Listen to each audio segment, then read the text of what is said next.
करीब 40 साल पहले की बात है। एक इंस्पेक्टर एक चोर को पकड़ लेते हैं और वो उसे अपनी दोनों टांगों के बीच में दबा लेते हैं और उससे पूछते हैं कि बता तू कैसे चोरी करता है और किस किस की तूने चोरी की है। अब वो बेचारा चोर कहता है कि साहब मैंने चोरी नहीं की, हो सकता है कि शायद आपको किसी ने गलत खबर दी है मेरे बारे में। दरअसल दोस्तों उस वक्त उस चोर की उम्र जो है 30 साल के आसपास रही होगी। अब इंस्पेक्टर साहब उसके ऊपर थोड़ी सख्ताई दिखा रहे थे कि तभी वहाँ पे कुछ फरियादी आ जाते हैं और वो फरियादी इंस्पेक्टर साहब को ये सब कुछ करते हुए देख रहे होते हैं। तभी इंस्पेक्टर साहब उन्हें देखते हैं और सोचते हैं कि शायद कुछ ज़्यादा हो गया। इसीलिए वो क्या करते हैं, वो एक संतरी को बुलाते हैं और उससे कहते हैं कि इसको जेल के अंदर बंद कर दो। अब इसके बाद वो फरियादियों की बात सुनते हैं और दोपहर का वक्त हो जाता है। अब उन्हें खाना खाने के लिए सरकारी क्वार्टर में जाना होता है जहाँ पे कि उनकी पत्नी उनका इंतज़ार कर रही थी। अब जैसे ही वो सरकारी क्वार्टर के अंदर जाते हैं तो उनकी पत्नी उनसे पूछती है कि मैंने आपसे कोई सामान लाने के लिए कहा था, क्या आप लेकर आए? अब जैसे ही इंस्पेक्टर साहब ये सोचते हैं हाँ यार सामान तो लाया नहीं। अब सामान लाने के लिए वो जैसे ही अपनी जेब पर हाथ मारते हैं तो पता चलता है कि उनकी जेब कट चुकी होती है। और जैसे ही उनकी जेब कटती है तो वो तुरंत थाने के अंदर जाते हैं और उस चोर के पास जाके कहते हैं कि तूने मेरी जेब काट ली। तो वो चोर कहता है कि साहब आप ही ने तो कहा था कि बताओ तुम जेब कैसे काटते हो। दोस्तों वो समय था कि तब से ये किस्सा जो है एक वाकया बन जाता है और शहर में ये चर्चे का एक हिस्सा बन जाता है। और जब भी कोई बात होती थी तो पता चलती थी कि एक चोर ने इंस्पेक्टर साहब की जेब जो है वो जेल के अंदर ही काट ली थी। लेकिन दोस्तों आजकल ये किस्सा 40 साल बाद दोबारा से चर्चों का हिस्सा बन गया है। उसकी वजह ये है कि इस चोर का जो है कत्ल हो गया है और कत्ल भी कुछ ऐसे हुआ है कि लोग सोचने पर मजबूर हो गए हैं। और आज हम इसी चोर के बारे में बात करेंगे कि आखिर इस चोर का कत्ल किसने किया। आज इस चोर की उम्र जो है 70 साल है और क्यों किया और किस लिए किया और किसने किया, आज की कहानी से हम बस यही जानना चाहेंगे। दोस्तों कहानी शुरू करूंगा उससे पहले मैं बस आपसे यही कहना चाहूँगा कि अगर आप मेरे चैनल पे नए हैं तो चैनल को जल्दी से सब्सक्राइब कर दीजिए ताकि रोजाना शाम 8 बजे मैं आपके लिए एक सच्ची घटना की कहानी लेकर आ सकूं। नमस्कार दोस्तों, मैं गौरव शर्मा और आप देख रहे हैं गौरव शर्मा सफ़र। दोस्तों आज की जो सच्ची घटना मैं आपको सुनाने जा रहा हूँ, ये सच्ची घटना शुरू होती है उत्तर प्रदेश के जिला अमरोहा से और यहीं पे एक थाना लगता है जिसका नाम है हसनपुर। और हसनपुर थाने क्षेत्र के अंतर्गत एक मोहल्ला आता है जिसका नाम है होली वाला हिरन वाला मोहल्ला। दरअसल मैं बात कर रहा हूँ 2 मई 2025 की सुबह की। होता क्या है, मोहल्ले के लोग जो है अपना कूड़ा यूं ही फेंक देते हैं। अब यूं ही फेंक देते हैं तो मोहल्ले में एक अजीब सी बदबू हो रही थी और जैसे ही अजीब सी बदबू हो रही थी तो मोहल्ले के लोग कुछ ज़्यादा परेशान हो रहे थे। वो कह रहे थे कि कूड़ा यूं ही फेंक देते हैं जिसकी वजह से मोहल्ले में इतनी बदबू हो रही है। लेकिन दोस्तों ये बदबू कुछ अजीब सी थी, इसीलिए लोगों को कुछ अजीब सा शक हुआ। वो कहते हैं कि ये आखिर बदबू आ कहाँ से रही है। इसीलिए मोहल्ले के कुछ लोग जिधर से बदबू ज़्यादा आ रही थी उधर ही जाने लगते हैं और जैसे ही जाने लगते हैं तो एक घर था जिसका ताला बाहर से लगा हुआ था, उस घर में से बदबू आ रही थी। दरअसल दोस्तों ये घर जो है एक व्यक्ति का है जिसका नाम है हनीफ उर्फ इलायची, जिसकी उम्र है 70 साल और इसके घर में से बदबू आ रही है और बाहर से ताला लगा हुआ है। इसीलिए क्या होता है, जो वहाँ के लोकल लोग होते हैं मोहल्ले के ही, वो तुरंत पुलिस को फ़ोन कर देते हैं और कहते हैं कि इस घर में से बहुत ज़ोर से बदबू आ रही है। अब पुलिस भी मौके पर पहुँच जाती है कि आखिर बदबू क्यों आ रही है। दरअसल दोस्तों जो हनीफ है, हनीफ उर्फ इलायची, वो 27 अप्रैल 2025 से गायब है और आज 2 मई है। घर के अंदर से अजीब सी बदबू आ रही है। इसीलिए पुलिस भी सोचने पर मजबूर हो जाती है कि आखिर इसके घर में से बदबू क्यों आ रही है। इसीलिए पुलिस जो है, पुलिस के सर्कल ऑफिसर दीप कुमार पंत और SHO बरुण कुमार, ये अपनी टीम के साथ वहाँ पे पहुँच जाते हैं और इस घर का ताला खुलवाते हैं। ताला खुलवाते ही घर में से बहुत ज़ोर से बदबू आती है। अब वो देखते हैं कि ये बदबू आ कहाँ से रही है, तो घर को अच्छी तरह से तलाश कर लेते हैं लेकिन कुछ भी मिलता नहीं। अब इसके बाद पुलिस वाले जो हैं उसके कमरे में जाते हैं और कमरे में से बहुत ज़्यादा बदबू आ रही है। अब कमरे में बदबू आ रही है तो पुलिस वाले क्या करते हैं, उसका एक बेड होता है, बेड के ऊपर बिस्तर बिछे हुए होते हैं, बिस्तरों को हटाते हैं और उस बेड को खोल के देखते हैं तो पता चलता है कि जो 70 साल का व्यक्ति हनीफ उर्फ इलायची है, उसकी लाश बेड के अंदर पड़ी हुई है और उसके हाथ और पैर बंधे हुए हैं।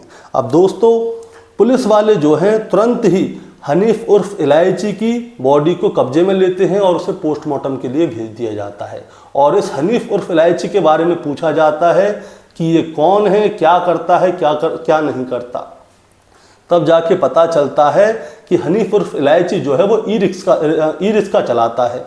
और इसके बारे में जानकारी मिलती है कि चांदपुर की रहने वाली एक महिला है जिसका नाम है सरवीर, और चांदपुर की जो महिला है सरवीर, उससे इसकी शादी हुई थी और इसके 2 बेटे भी थे। लेकिन क्या होता है, कुछ बहुत पहले की बात है ये। अब होता क्या है कि सरवीर से क्या है, इसकी थोड़ी बनती नहीं है तो क्या होता है, ये क्या करता है, उसको तलाक दे देता है। और उसके बाद सरवीर अपने दोनों बच्चों को लेकर सरवरी अपनी दोनों बच्चों को लेकर, दोनों बेटों को लेकर वहाँ से चली जाती है। इसके बाद इसकी दूसरी शादी होती है हसनपुर चामुंडा रोड की रहने वाली सवाना से, और सवाना से इसको 7 बच्चे पैदा होते हैं, जिसमें कि 5 बेटे और 2 बेटियां होती हैं। लेकिन थोड़े समय बाद जब 7 बच्चे हो जाते हैं तो उसके बाद में क्या होता है, सवाना से इसका जो है झगड़ा होना शुरू हो जाता है। और साल 2023 में वो अपनी पत्नी सवाना और अपने 7 बच्चों को घर से निकाल देता है। उसकी एक वजह होती है, वजह ये थी कि ये अपनी पत्नी सवाना पे शक करता था। उसे ऐसा लगता था कि शायद सवाना का किसी और के साथ चक्कर चल रहा है, इसीलिए ये उसे अपने घर से निकाल देता है। और इसके बारे में एक और जानकारी मिलती है कि जो हनीफ है, जो रिक्शे वाला है, हनीफ उर्फ इलायची, इसके ऊपर 6 मुकदमे चल रहे हैं, जो कि जुआ, मारपीट जैसी ऐसी बहुत सी और भी FIR हैं जो कि उसके ऊपर चल रही हैं। अब इसको जो है अपनी पत्नी के ऊपर शक था, सवाना के ऊपर, इसीलिए बताया जाता है कि इसने जो है अपना घर 16 लाख रुपए में किसी के साथ तय कर दिया था, क्योंकि इसे इतना भी शक था कि इसकी पत्नी सवाना जो है इसके साथ कुछ भी कर सकती है, इसको मरवा भी सकती है। इसीलिए क्या होता है दोस्तों, जैसे ही इसकी पत्नी सवाना का नाम सामने आता है तो पुलिस तुरंत ही सवाना के पास जाती है और उससे पूछताछ करती है और उसके बच्चों से भी पूछताछ करती है। लेकिन पुलिस को सवाना से कुछ भी हाथ नहीं लगता, क्योंकि सवाना बिल्कुल इनोसेंट थी, उसके 7 बच्चे भी इनोसेंट थे। अब पुलिस बहुत ज़्यादा परेशान हो जाती है कि आखिर किसने शब्बीर का कत्ल किया हो सकता है। इसीलिए पुलिस क्या करती है, हनीफ का कत्ल किया हो सकता है। इसीलिए पुलिस क्या करती है, जो CCTV कैमरे हैं उनको खंगालना शुरू कर देती है। इसके बाद जो नंबर है उसका नंबर सर्च पे डालती है कि आखिर इसका नंबर कब से ऑफ है। तो पता चलता है कि 27 अप्रैल 2025 से जो हनीफ है उसका मोबाइल स्विच ऑफ है। इसके बाद क्या होता है दोस्तों, पुलिस ने हनीफ के नंबर को डिटेल निकलवाई कि आखिर इसका मोबाइल स्विच ऑफ हुआ था, उससे पहले हनीफ ने किससे बात की है और कितनी कितनी देर तक बात की है। तब जाके 15 लोगों का नाम सामने आता है। 15 प्राइम सस्पेक्ट होते हैं। बात तो बहुत सारे लोगों से की थी, लेकिन किस किस से इसने बात की है, कितनी कितनी देर तक बात की है, और वो मोबाइल जिनसे इसने बात की है वो उसके नज़दीक में कितने एरिया में रहे थे उस समय जिस समय इसका कत्ल हुआ था। तब जाके दोस्तों एक नाम सामने आता है और वही नाम प्राइम सस्पेक्ट होता है। दरअसल होता क्या है, एक शख्स होता है जिसका नाम है शमशेर, जो कि निवासी था काशीराम का, और वही प्राइम सस्पेक्ट होता है। अब वो प्राइम सस्पेक्ट क्यों है दोस्तों, उसकी एक वजह है। वजह ये है कि हनीफ के जिस दिन कत्ल हुआ था 27 अप्रैल 2025 को, उस दिन शमशेर का मोबाइल जो है हनीफ के घर के अंदर मौजूद था और हनीफ से शमशेर की बहुत देर तक बात भी हुई थी। इसीलिए क्या होता है, पुलिस सीधे शमशेर के पास जाती है और उससे पूछते हैं पुलिस वाले कि बताओ उस दिन क्या क्या हुआ था और तुम उसके घर पे क्यों गए थे। तब दोस्तों जो शमशेर है वो कहानी शुरू से लेकर आखिर तक की सुनाता है।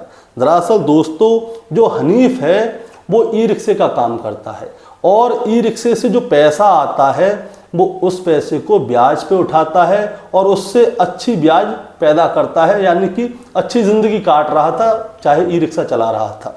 इसीलिए आज से 4 महीने पहले की बात है, शमशेर को 20,000 रुपये की बहुत ज़्यादा ज़रूरत थी। इसीलिए वो हनीफ के पास जाता है और हनीफ से कहता है कि मेरे को 20,000 रुपये की बहुत ज़्यादा ज़रूरत है और मैं जल्द से जल्द तुम्हारे 20,000 रुपये तुम्हें वापस कर दूंगा, जो ब्याज है वो मुझे बता दो ताकि मैं अपना काम चला सकूं। इसीलिए हनीफ जो है उससे पूछता है कि मैं तुम्हें 20,000 रुपये तो दे दूंगा, लेकिन तुम मेरे पास गिरवी क्या रखोगे। तब शमशेर जो है अपनी बाइक हनीफ के पास गिरवी रख देता है और कहता है कि तुम्हारी ब्याज और तुम्हारा मूल देने के बाद मैं अपनी बाइक तुमसे उठा लूँगा। अब जो हनीफ है वो उसकी बाइक को रख लेता है, 20,000 रुपये दे देता है। लेकिन इसके कुछ दिन बाद जो है शमशेर दोबारा से हनीफ के पास आता है और उससे कहता है कि मुझे 5,000 रुपये की ज़रूरत और है ताकि मैं अपना काम चला लूँ, आप ऐसा करो मुझे 5,000 रुपये और दे दो। और हनीफ कहता है 5,000 रुपये तो मैं तुम्हें दे दूंगा, लेकिन अब की बार तुम गिरवी क्या रखोगे। वो क्या करता है, शमशेर हनीफ के पास अपनी एक बैटरी रख देता है। वो कहता है कि जब भी मैं तुमको पैसे दूंगा, अपनी बाइक और अपनी बैटरी तुमसे ले लूँगा। अब दोस्तों, जो शमशेर है उसने जो है हनीफ से 25,000 रुपये उधार लिए थे, जो कि ब्याज पे थे, और एक दिन की ब्याज मैं आपको बता देता हूँ 500 रुपये थी। 25,000 रुपये की ब्याज एक दिन की 500 थी, और जो कि रोजाना देनी थी 500 रुपये रोजाना, और जो मूल है 25,000 रुपये वो अलग है। अब क्या होता है, जो शमशेर है वो पैसा दे दे के परेशान हो गया था। एक दिन क्या होता है, ये टोटल 4 महीने से दे रहा था, यानी कि मूल से ज़्यादा वो ब्याज दे चुका था। अगर आप 500 रुपये रोज के हिसाब से चलोगे तो 15,000 रुपये महीने हो रहे हैं। 15 चौके 60,000 रुपये जो शमशेर है वो हनीफ को दे चुका था। अब 4 महीने बाद, पहले की तो ये बात थी कि 4 महीने से ये हनीफ को ब्याज दे रहा था।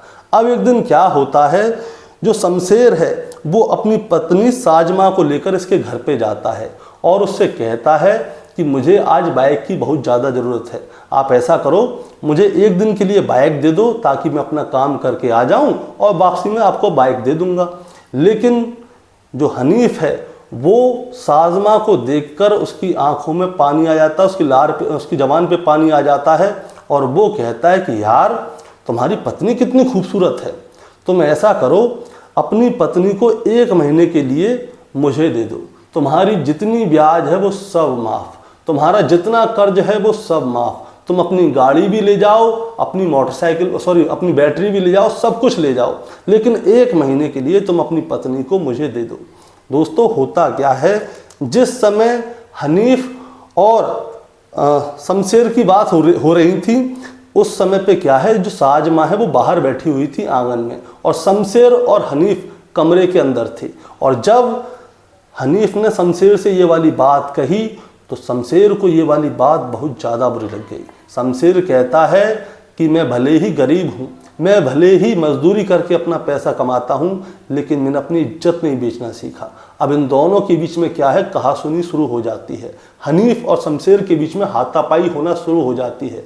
इसी बीच में क्या होता है, जो शमशेर है उसके गले में एक गमछा होता है, वो उस गमछे को हनीफ के गले में डाल देता है और बुरी तरह से खींचने लगता है, और इतनी बुरी तरह से खींचता है कि उस गमछे से हनीफ की जान चली जाती है। और जब जान चली जाती है तो साजमा को बाहर कुछ आवाज़ें आ रही थी लड़ने की, तो साजमा अंदर दौड़ी दौड़ी जाती है और दौड़ के जब अंदर जाती है तो वो देखती है कि हनीफ और शमशेर के बीच में लड़ाई हो रही है और लड़ाई के चलते हनीफ की मौत हो जाती है। और जैसे ही उसकी मौत होती है तो ये दोनों सक पका जाते हैं, इनके पैरों के नीचे से ज़मीन खिसक जाती है कि हनीफ मर गया। अब क्या किया जाए, इसीलिए ये दोनों क्या करते हैं, हनीफ के हाथ और पैर दोनों को बांध देते हैं। उसका जो बेड होता है वो बॉक्स वाला होता है, उसके ऊपर से जो रजाई गद्दे चद्दर वगैरह जो भी होते हैं उनको हटाते हैं और उसकी लाश को उस बेड के अंदर डाल देते हैं और उसके बाद उस बेड को बंद कर देते हैं और चादर जैसे बिछता है वैसे ही बिछा बिछू के उसके ऊपर जो बिस्तर थे पहले की तरह रख के चुपचाप अपनी बाइक उठाते हैं, बैटरी उठाते हैं और ताला लगाते हैं बाहर से और वहाँ से निकल जाते हैं। ये सोचते हैं कि शायद ये दोनों पकड़े नहीं जाएंगे, लेकिन दोस्तों ये दोनों पकड़े कैसे गए मैं आपको बताता हूँ। पहला तो मोबाइल की डिटेल जिससे कि ये पता चल गया कि जो है शमशेर जो है वो हनीफ के घर पे ही था। और दूसरा सीसीटीवी कैमरा। आगे जो जब पुलिस सीसीटीवी कैमरे की फुटेज को चेक कर रही थी तो कुछ सीसीटीवी कैमरों में शमशेर और उसकी पत्नी साजमा दोनों साफ दिखाई दे रहे थे और इसी के बिना पर शमशेर जो है वो प्राइम सस्पेक्ट था। अब इसके बाद दोस्तों होता क्या है, इस केस का खुलासा पुलिस ने 3 दिन के अंदर ही कर लिया था। 5 मई 2025 को घटनाक्रम का खुलासा हुआ। शमशेर और उसकी पत्नी साजमा को जेल भेज दिया गया है और जो एसपी साहब हैं अमित कुमार आनंद, उन्होंने इस केस के तहत अपनी जो पुलिसकर्मी हैं उनको 25,000 रुपये का इनाम दिया है। और वो इनाम क्यों दिया है दोस्तों मैं आपको बताता हूँ, क्योंकि पुलिस वालों ने इस केस को बहुत ही अच्छी तरह से और बहुत ही आसानी से सॉल्व कर लिया था। दोस्तों इस कहानी को सुनाने का मतलब आपको परेशान करना या विचलित करना बिल्कुल नहीं है, बस आपको बताना है और जताना है। बताना और जताना ये है कि हनीफ जो है वो एक समय पे चोरी करता था, उसके बाद उसने ई रिक्शा चलाना शुरू कर दिया। उसकी पहली पत्नी को जिससे उसको 2 बच्चे थे उनको भगा दिया और उसके बाद उसने दूसरी पत्नी बनाई, उससे शादी की, उससे 7 बच्चे पैदा हुए। उसके ऊपर उसे शक होने लगा और शक के चलते 2023 में उसने उसको ही भगा दिया। उसने शमशेर से कहा था कि मेरी पत्नी को गए हुए 2 साल हो गए हैं, पहली पत्नी भी चली गई है, तू ऐसा कर मुझे अपनी पत्नी को 1 महीने के लिए दे दे और 1 महीने के अवध में मैं तेरी सारी ब्याज सारा मूल सब कुछ माफ़ कर दूंगा। और इसीलिए शमशेर ने हनीफ की हत्या कर दी। दोस्तों जब लोगों को इस बारे में पता चला कि ये 70 साल का बुढ़ा हनीफ तीसरी शादी करना चाहता था, किसी दूसरे की पत्नी को हड़पना चाहता था, तो सभी लोग सोचने पर मजबूर हो गए और सभी ने अपनी अपनी प्रक्रियाएं दी। किसी ने कहा कि शमशेर ने जो भी किया अपनी पत्नी की इज्जत के लिए किया और बिल्कुल सही किया, और किसी ने हनीफ का साथ दिया।